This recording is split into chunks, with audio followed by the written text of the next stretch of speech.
Assalamualaikum warahmatullahi wabarakatuh. Pada video kali ini kita akan membahas mengenai keseimbangan partikel untuk materi statika struktur. Kita coba lihat satu contoh soal di mana di sini sebuah silinder yang memiliki massa sebesar 50 kg. Kemudian silinder ini diikatkan oleh tali yang dikaitkan di titik A dan juga di titik C. Diketahui bahwa sudut antara BC ini sebesar 45 derajat, sedangkan sudut AB informasinya tidak ada, namun di sini kita tahu bahwa sisi depannya itu memiliki nilai 3, sisi sampingnya 4, dan sisi miringnya 5. Nah, bagaimana pengerjaan atau bagaimana cara mengetahui tension yang ada di AB maupun BC? Pertama-tama kita tahu dulu atau cari tahu dulu berat dari silindernya.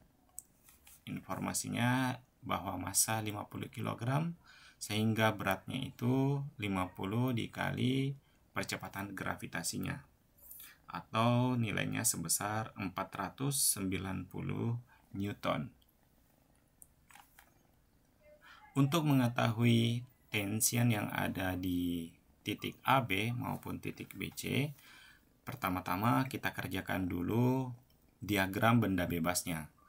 Kita buat diagram benda bebasnya seperti yang terlihat pada gambar. Di sini ada W atau gaya berat karena dipengaruhi oleh gravitasi, maka arah panahnya ke bawah. Sedangkan FBC dan FAB diwakili oleh garis seperti gambar.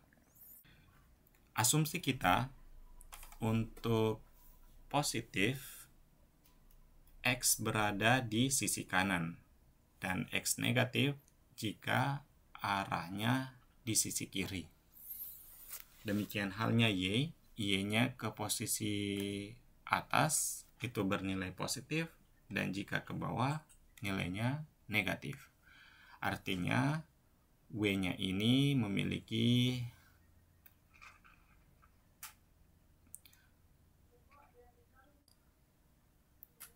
untuk menyelesaikan FAB dan FBC, kita gunakan persamaan hukum Newton 1 bahwa sigma F sama dengan 0. Kita tinjau dalam arah X dan juga arah Y. Untuk memudahkan, kita buat tabel dulu. Tabel X dan Y, kita petakan baik itu FAB, FBC maupun W-nya. Yang pertama kita tinjau dulu W-nya. Dalam koordinat X, W-nya memiliki nilai 0. Kemudian Y, karena dia posisinya di bawah, maka nilainya sebesar minus 490 Newton. Sekarang kita tinjau FAB-nya. Untuk koordinat X-nya, berarti nilainya adalah 4/5. Jadi di sini FAB untuk koordinat X adalah minus FAB dikali 4/5. Kenapa minus? Karena dia berada di sisi kiri. Kemudian koordinat Y-nya itu berarti 3/5. Jadi di koordinat Y-nya FAB dikali 3/5. Terakhir kita tinjau FBC. Untuk FBC, koordinat X-nya senilai FBC dikali cos 45 derajat. Sedangkan untuk sisi depannya, FBC dikali sin 45 derajat. Dari tabel ini, kita bisa menyelesaikan FAB dan FBC-nya. Pertama, kita tinjau dulu sigma Fx sama dengan 0. Asumsi dikatakan positif jika arahnya ke kanan. Sehingga tadi kita sudah paparkan bahwa FAB itu bernilai minus dan FBC bernilai positif karena FBC berada di sisi kanan, sedangkan FAB berada di sisi kiri. Sehingga kita masukkan ke persamaannya, masukkan gaya-gaya yang ada. Minus FAB kali 4/5 plus FBC kali cos 45 derajat sama dengan 0. Dan ini kita jadikan sebagai persamaan pertama. Selanjutnya kita tinjau sigma FY sama dengan 0. Asumsi jika ke atas dia bernilai positif, sehingga kita tadi sudah jabarkan bahwa W bernilai negatif karena dia berada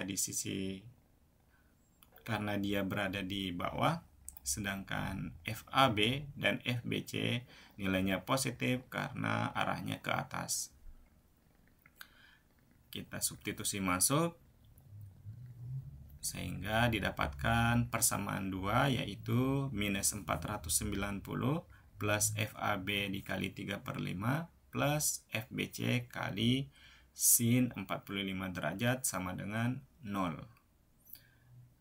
Untuk menyelesaikan dua persamaan ini, kita bisa gunakan metode eliminasi atau metode substitusi. Nah, untuk penyelesaiannya ini kita coba pakai metode substitusi. Kita gunakan persamaan 1. Didapatkan nantinya FBC sama dengan 1,13 FAB. Nah, dari persamaan 3 ini, kita substitusi kembali ke persamaan 1. Kita ganti FBC-nya menjadi 1,13 FAB. Dari persamaan ini, kita dapatkan nilai FAB-nya sebesar 350 Newton. Setelah kita mendapatkan nilai FAB-nya, kita bisa substitusi masuk ke persamaan 3. Jadi FBC sama dengan 1 kali 1, 3 dikali dengan 350 Newton, sehingga didapatkan besar FBC yaitu 395,5 Newton. Demikian pengerjaan dari proses mencari tensian yang ada di FAB maupun FBC. Saya akhiri. Assalamualaikum warahmatullahi wabarakatuh.